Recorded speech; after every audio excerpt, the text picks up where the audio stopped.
again. I said I was done for the night, but you know how it goes.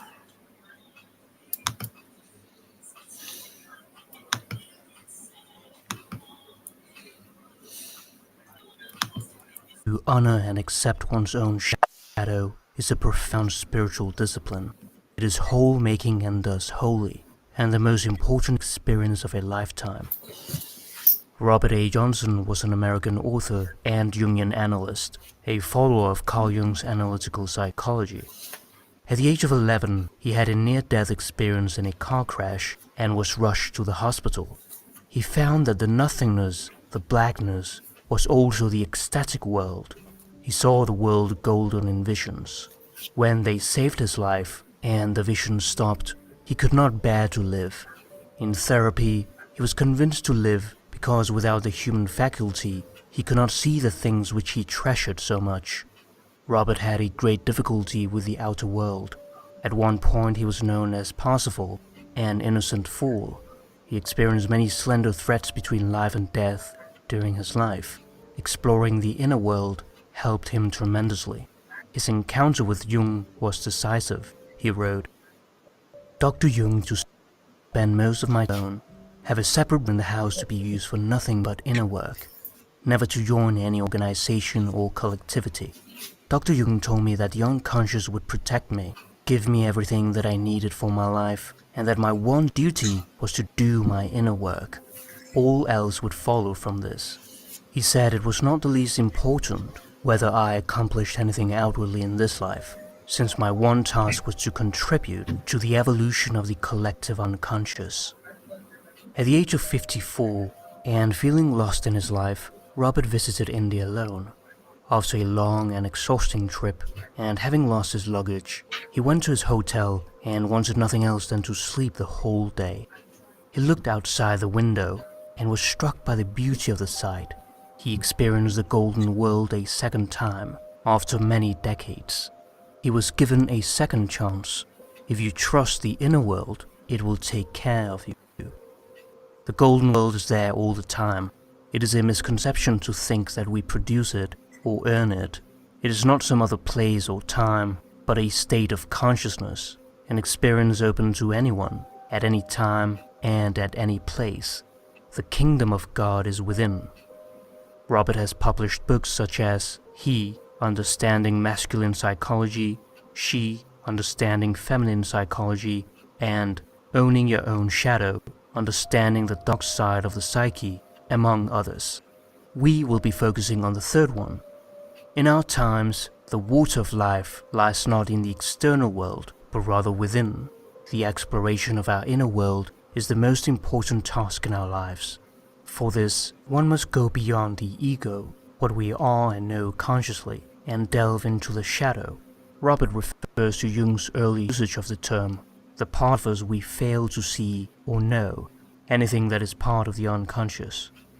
There are many misconceptions regarding the concept of shadow. It is commonly seen as evil, dark, and something to be avoided. However, this is not the case. The shadow is not a detached thing that is not part of oneself, or the embodiment of the devil. It is a part of you. It cannot and should not be avoided, for you will be going against yourself. We all have a shadow walking behind us, both literally and metaphorically. It is the mirror image of ourselves that we cannot see. It represents those aspects that we lack. It has a compensatory role that seeks to restore a wholeness of personality. For instance, the shadow of a criminal would not have murderous impulses, but the opposite: sincerity, relatedness, tenderness, etc.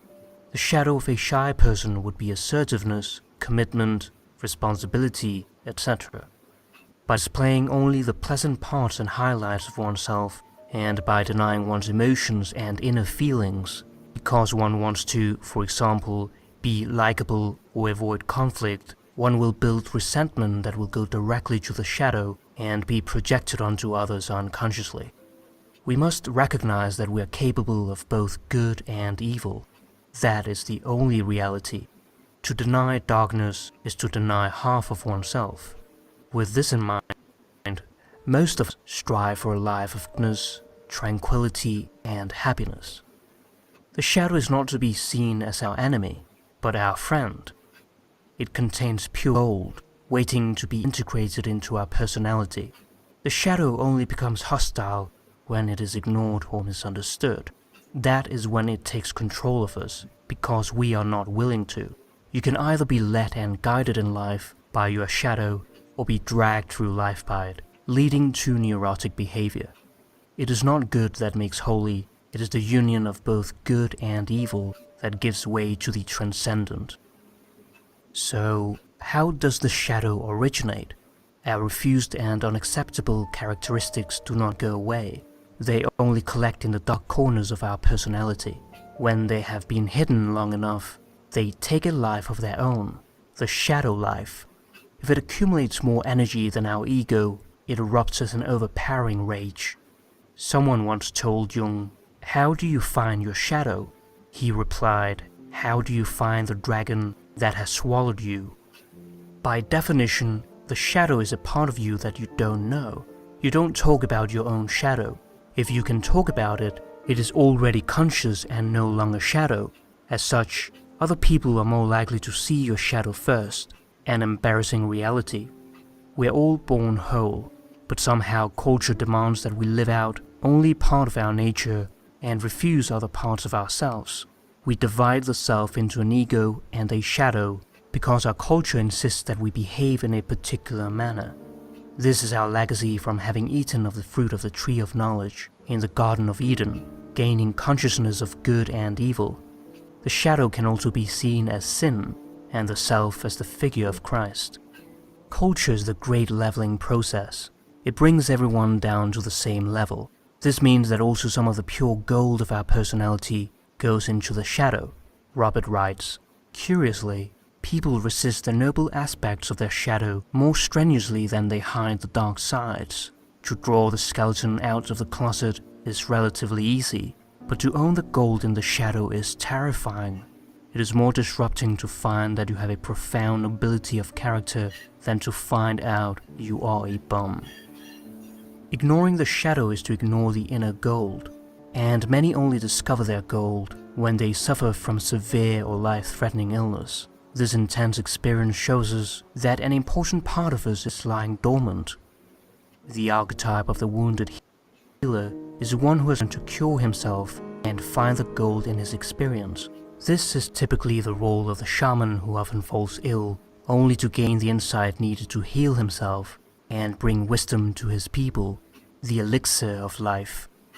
As we reach adulthood, we have a clearly defined ego and shadow, a system of right and wrong.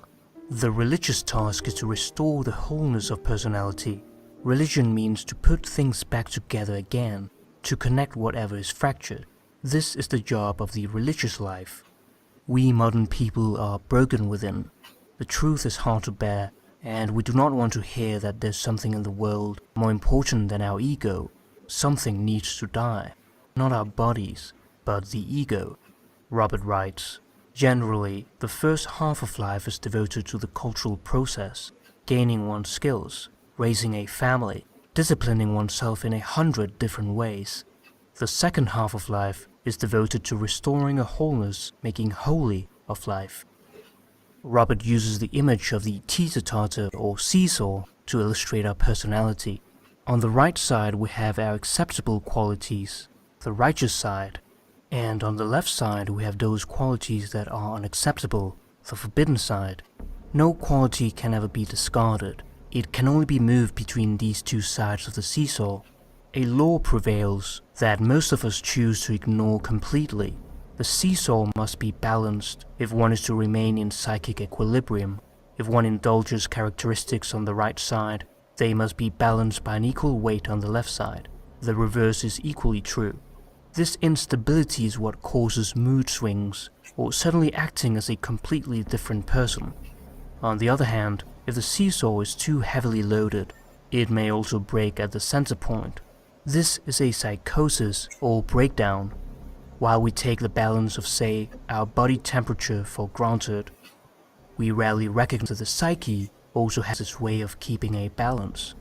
This idea is illustrated in a medieval manuscript of the Tree of Knowledge produced from Adam's navel. On the left, the Virgin Mary is clothed as a nun, picking fruit from the tree and handing it out to a long line of penitents for their salvation. Eve, naked, stands on the right, picking fruit from the same tree, handing it out to a long line of people for their damnation. This single tree gives a dual product. Whenever we pluck from the fruit of creativity, our other hand plucks the fruit of destruction. We would love to have creativity without destruction, but that is not possible. Our resistance to this insight is very high. The prevailing attitude of goodness or sainthood is to live as much as possible on the right hand, the good side of the seesaw. But such a condition would be unstable. The holy place is the center point. While we must hide our dark side from society, we should never hide it from ourselves. Robert writes, "Of course we're going to have a shadow. Saint Augustine, in the City of God, thundered, 'To act is to sin. To create is to destroy at the same moment. We cannot make light without a corresponding darkness.'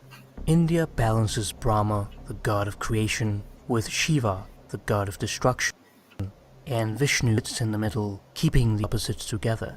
No one can escape the dark side of life, but we can pay out that dark side intelligently. The balance of light and dark is ultimately possible and bearable." This is one of Jung's great insights, that the ego and the shadow come from the same source and exactly balance each other. To make light is to make shadow. One cannot exist without the other. To own one's own shadow is to reach a holy place, an inner center not attainable in any other way. To fail this is to fail one's own sainthood and to miss the purpose of life. It is not perfection that we must strive for, but wholeness. This is how the joy of life is created. It is embracing our own humanity, our strengths and flaws, and not a one-sided goodness that has no vitality or life. Robert writes, "I remember a weekend when I put up with very difficult guests who stayed days beyond their invitation. I exercised Herculean patience and courtesy and sighed in great relief when they left.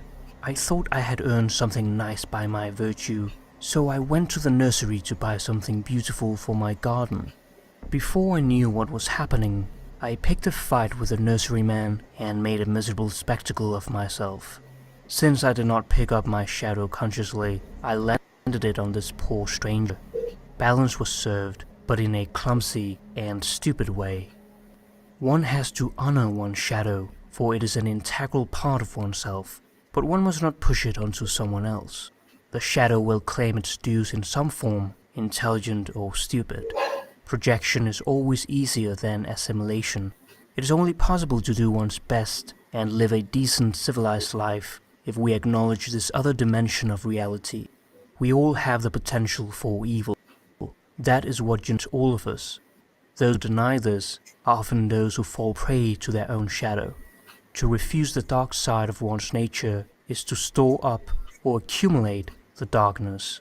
This is later expressed as a black mood, psychosomatic illness, or unconsciously inspired accidents. We are presently dealing with the accumulation of a whole society that has worshipped its light side and refused the dark, and this residue appears as war, economic chaos, strikes, racial intolerance. The front page of any newspaper hurls the collective shadow at us. We must be whole whether we like it or not. The only choice is whether we will incorporate the shadow consciously and with some dignity, or do it through some neurotic behavior. The tendency to see one's shadow out there in a specific person or a group of people is the most dangerous aspect of modern psyche. Not only does it affect others negatively, but also oneself. It is only by taking the shadow back into oneself that one can assimilate it. It must return to where it first originated and where it is required for your own wholeness. It is common for two people's shadows to be at each other. This rarely leads anywhere, as both of them are entirely at the mercy of the unconscious. To be in the presence of another's shadow and not reply is nothing short of genius. Goethe's Faust is a great example in literature of the meeting of ego and shadow. Faust is a scholar who finds that life is meaningless and contemplates suicide. His seesaw has reached the breaking point. At this moment, he meets with his shadow, Mephistopheles. Through their perseverance, Faust is saved from his listlessness and becomes capable of passion, and Mephistopheles discovers his capacity to love. Love is the one word in our Western tradition adequate to describe the synthesis of ego and shadow. One of the hardest things to understand is that we often refuse to accept our noble traits and instead find a shadow substitute for them. People are as frightened of their capacity for nobility as of the darkest sides. If you find the gold in someone, he will resist it to the last ounce of his strength. This is why we indulge in hero worship so often. All our energy lies in our shadow, and ignoring it makes us feel lifeless, exhausted and lazy. A confrontation with one's shadow fills one up with energy and stamina, which we can use for our daily tasks and work. Robert writes, "A wise woman once showed me how to get more energy when I complained that I was exhausted before lecturing. She instructed me to go to a private room just before the talk, take a towel, damp so it would be very heavy, then throw the towel, wrapped up in a ball, at the floor as hard as I could, and shout. I felt infinitely foolish doing this, for it is not my style. But when I walked out to the lecture platform after such an exercise, there was fire in my eyes. I had energy and stamina and voice. I did a courteous, well-structured lecture. The shadow backed me, but did not overwhelm me." Parrots learn profanity more easily than common phrases, since we utter our curses with so much vigor. The parrot doesn't know the meaning of these words, but he hears the energy invested in them. Even animals can pick up on the power we have hidden in the shadow. In middle age, one gets tired of the involuntary round trips between the two ends of the seesaw. To our surprise, that middle ground is not the great compromise that we feared, but the place of ecstasy and joy. If we learn how to take the energy of the shadow and use it correctly, it can set the stage for a whole new phase of life. In a shadow ritual, one must find one of the left-hand contents and give it expression in some way that does not damage the right-hand personality. One can offer a sacrifice in multiple ways, such as writing the shadow material down and then burning the paper. A symbolic or ceremonial ritual affects one as much as any event, as long as it means something for you. All healthy societies have a rich ceremonial life to pay out their shadow in a symbolic way, through fasting, sacrifice, sexual abstention, etc. We must acknowledge the whole of reality, destruction and creation, evil and redemption. Our fondness for the light blinds us to the greater reality and keeps us from this larger vision of wholeness. Paradox is that water of life we need so badly in our modern world. All the great myths give instructions on this subject and remind us that the treasure will be found in one of the least likely places. Strangely, the best can come from the most neglected water. We go to almost any length to avoid this painful paradox, but in that refusal, we only confine ourselves to the useless experience of contradiction. Contradiction brings the crushing burden of meaninglessness. One can endure any suffering if it has meaning, but meaninglessness is unbearable. Contradiction is barren and destructive, yet paradox is creative. It is a powerful embracing of reality. Every human experience can be expressed in terms of paradox. Day is comprehensible only in contrast to night. Masculinity has relevance only in contrast to femininity. Activity has meaning only in relation to rest. Up is only possible in the presence of down. Where would I be without you? Where is joy not bounded by sobriety? To advance from opposition, always a quarrel, to paradox, always wholly, is to make a leap of consciousness. That leap takes us through the chaos of middle age and gives a vista that enlightens the remaining years of life. Winning and losing, eating and fasting, earning and giving, these are not opposites, but are all necessary to the human condition. Every one of us lives in this contradiction. So what do we do with this apparently insufferable contradiction? That is essentially the question that is at the base of every neurotic dissociation and every psychological problem. If we go at the question wrongly, we are bound in a neurotic paralysis in which we can do nothing. We cannot act or be still. This is where many people stand, and their suffering is intense. Danish philosopher Kierkegaard expresses this as exemplifying the life of the aesthete who chases pleasure but is struck with despair. He writes, "I can't be bothered. I can't be bothered to ride, the motion is too violent. I can't be bothered to walk, it's strenuous. I can't be bothered to lie down, for either I would have to stay lying down, and that I can't bother with, or I would have to get up again, and I can't be bothered with that either. In short, I just can't be bothered." Kierkegaard, too, believes that paradox is the solution to despair, which can only be found in taking the leap of faith towards God. To think that one way of action is profane and another sacred is to make a terrible misuse of language. This is a flaming, flagrant error, and is the seat of most of the neurotic suffering in humankind.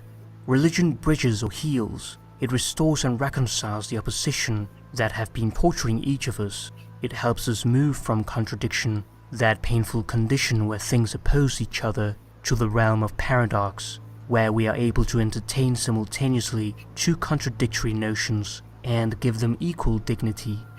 The English poet William Blake also spoke about the need to reconcile both the light and the dark parts of the self. He said we should go to heaven for form and to hell for energy, and marry the two.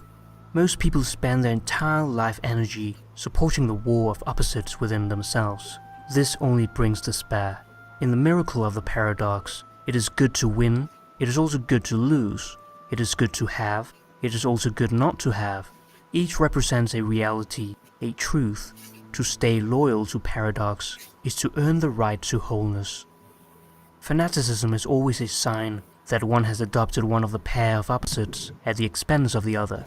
The high energy of fanaticism is a frantic effort to keep one half of the truth at bay while the other half takes control.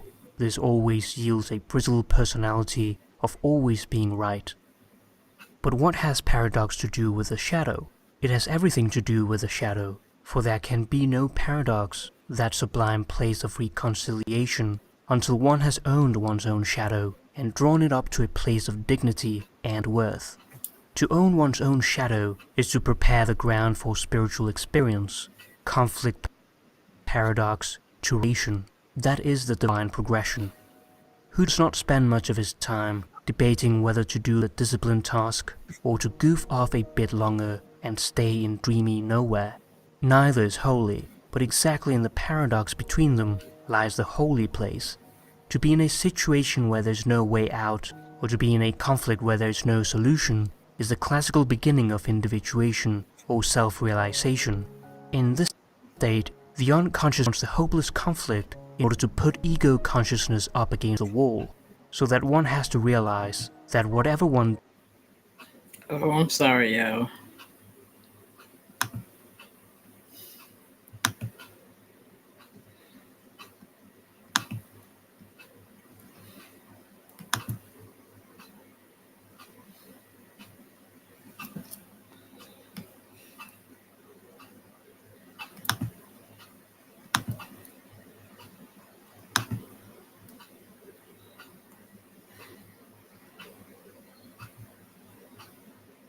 Come on, what you doing?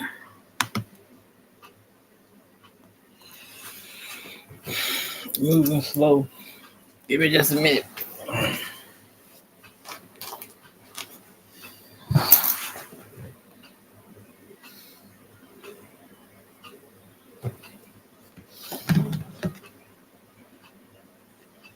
Come on.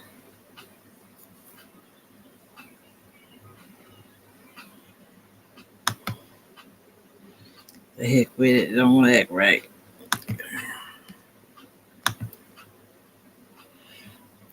I got you, babies.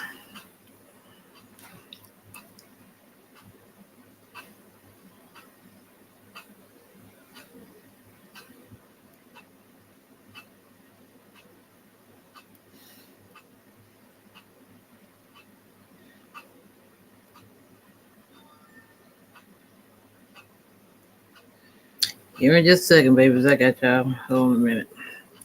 I'll find y'all something to listen to real quick while I'm trying to get this together.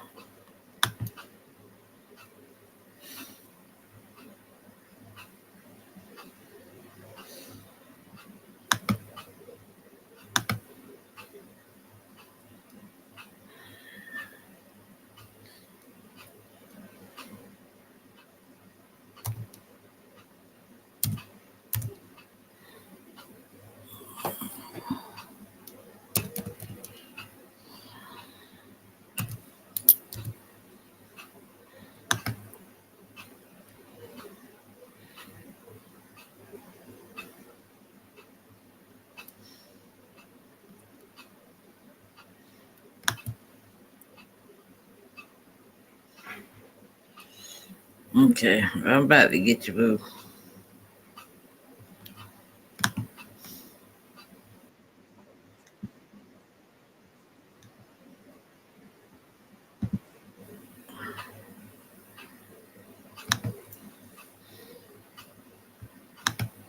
Differentiates itself.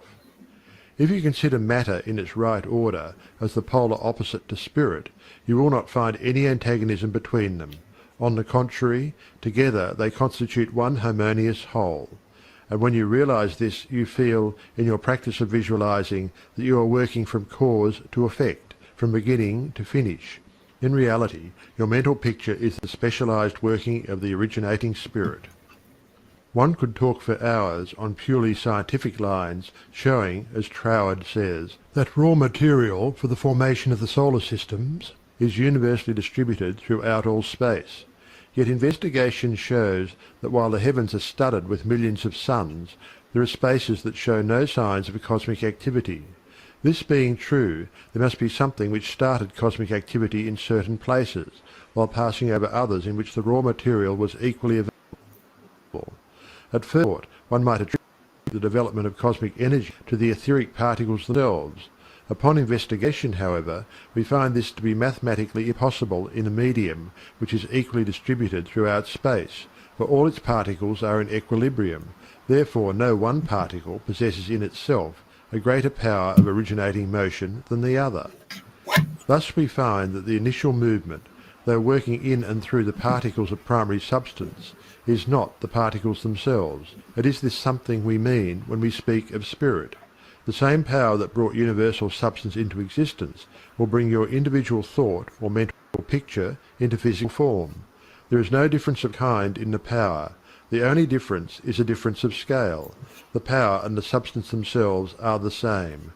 Only in working out your mental picture it has transferred its creative energy from the universal to the scale of the particular, and is working in the same unfailing manner from its specific centre, your mind. End of chapter 3.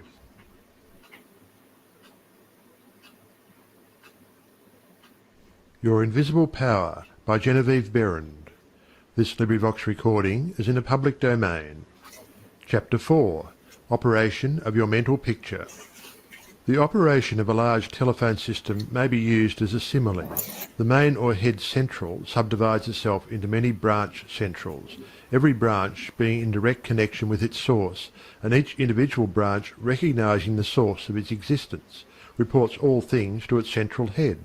Therefore, when assistance of any nature is required, new supplies, difficult repairs to be done, or what not, the branch in need goes at once to its central head.